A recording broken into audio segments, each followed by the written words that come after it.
Hello viewers, আসসালামু আলাইকুম। কি অবস্থা সবার? তো আসলে আপনাদের সামনে আসলাম হঠাৎ করে কিছু কথা বলার জন্য। সেটা হলো আমাদের কায়েস অ্যাগ্রো ফার্ম, হ্যাঁ? একটা গরুর ফার্ম আমরা স্থাপিত করেছি ইতিমধ্যে। প্রায় ২ বছর হয়ে গেছে, ২০২৩ সালে। তো এর জন্য আমরা আপাতত ২ সেট উঠিয়েছি, হ্যাঁ? ৩য় সেটে যেয়ে পড়ছে। তো মোটামুটি আমাদের গরু আছে ১৫ থেকে ২০ টা।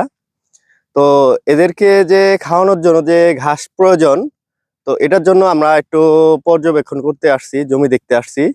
সেটা হইলো এই যে জমি, হ্যাঁ? পর্যাপ্ত পরিমাণ ঘাস আছে।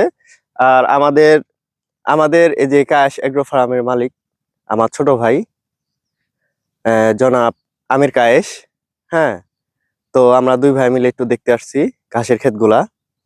তো এর জন্যই আরকি মূলত আপনাদের সামনে আসা। এ মানে বাংলাদেশের প্রায় ছেলেরাই এখন বেকারত্ব জীবন কাটাচ্ছে। তো আমরা ছোট থেকেই ভাবছি যে আমরা উদ্যোক্তা হব। এর জন্যই আরকি আমরা মূলত এখন থেকেই মাঠে নেমে পড়েছি। হ্যাঁ? কৃষি নির্ভর করতে যাচ্ছি আরকি। তো দেখেন, তো দেখে আপনারা বলেন যে আমরা যে উদ্যোগটা নিয়েছি এটা আলহামদুলিল্লাহ সফল হতে পারবো কিনা? আমাদের জন্য সবাই দোয়া করবেন। আর এই যে ঘাসের ক্ষেত, হ্যাঁ? সবাই দোয়া করিলেন আমাদের জন্য। আসসালামু আলাইকুম।